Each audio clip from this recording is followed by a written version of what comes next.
Si tu es freelance et que tu travailles sans contrat, tu joues à la roulette russe avec ton business. Dans cette vidéo, je vais t'expliquer comment rédiger un contrat freelance, simplement, sans jargon juridique, pour protéger ton travail, ton argent et éviter les mauvaises surprises avec tes clients. À la fin de la vidéo, tu sauras quoi mettre dans un contrat freelance, quoi éviter absolument et comment le rédiger concrètement, même si tu n'es ni juriste ni avocat. Petite précision importante avant de commencer, cette vidéo est purement pédagogique, je ne suis pas avocat et ce que je vais te partager ici ne remplace pas un accompagnement juridique personnalisé. L'objectif, c'est de te donner les bonnes bases pour comprendre comment fonctionne un contrat freelance et éviter les erreurs les plus courantes. Quand on débute en freelance, on se dit souvent on s'est mis d'accord à l'oral avec le client ou on a échangé quelques mails et ça suffit. En réalité, ça suffit rarement. Un contrat freelance sert avant tout à poser un cadre clair, il permet de dire noir sur blanc ce que tu fais, ce que tu ne fais pas, combien tu es payé et dans quelles conditions. Le contrat, ce n'est pas un signe de méfiance, c'est un outil pour éviter les malentendus. Il te protège si le client change d'avis en cours de route, si le paiement prend du retard, si la mission dérape. Et il protège aussi le client parce que tout est clair dès le départ. En résumé, le contrat, c'est ce qui transforme un accord flou en relation professionnelle saine.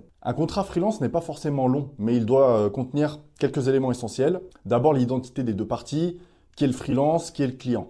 Ensuite, l'objet du contrat, autrement dit, quelle est la mission. Il faut décrire clairement ce que tu dois faire, les livrables attendus et le périmètre de la prestation, puis la durée de la mission, une date de début, une date de fin ou une durée estimée. Il y a aussi la rémunération, le montant, les modalités de paiement et les délais.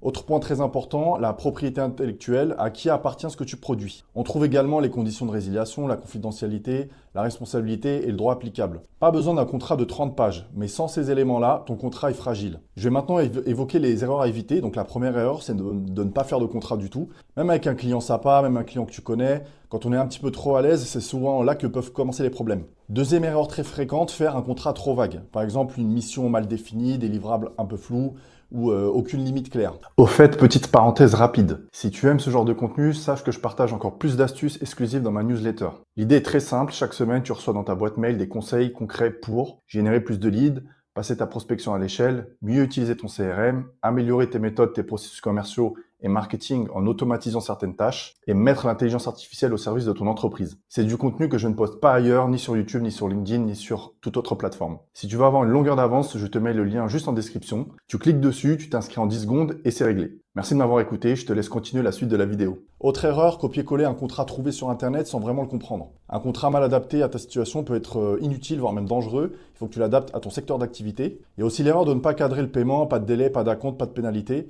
Et enfin, beaucoup de freelances oublient de parler de la propriété intellectuelle. Donc dans certains secteurs, certains domaines, c'est très important. Si ce n'est pas écrit, les choses peuvent vite devenir compliquées. En résumé, pas de contrat ou un contrat mal rédigé, c'est souvent une source de stress et de conflit. Bonne nouvelle, tu n'as pas besoin d'être juriste pour rédiger un contrat freelance. Dans la plupart des cas, tu peux partir d'un modèle de contrat fiable et l'adapter à ta mission. Tu peux trouver ces modèles sur des sites spécialisés, auprès de plateformes freelance ou via des outils juridiques en ligne. L'important, ce n'est pas d'avoir un contrat parfait, mais un contrat compréhensible et adapté à ton travail. Pour la rédaction du contrat, un simple document Word ou Google Doc suffit largement, pas besoin de langage compliqué. Il faut des phrases claires, des points précis et des titres bien structurés. Aujourd'hui, un contrat de freelance n'a pas forcément besoin d'être imprimé sur papier. Un contrat signé électroniquement a une valeur légale. Tu peux utiliser une signature électronique ou un échange de contrats signés par mail. L'essentiel, c'est que le contrat soit lu, accepté et signé par les deux parties. Avant d'envoyer le contrat, relis-le calmement, vérifie que la mission est bien cadrée.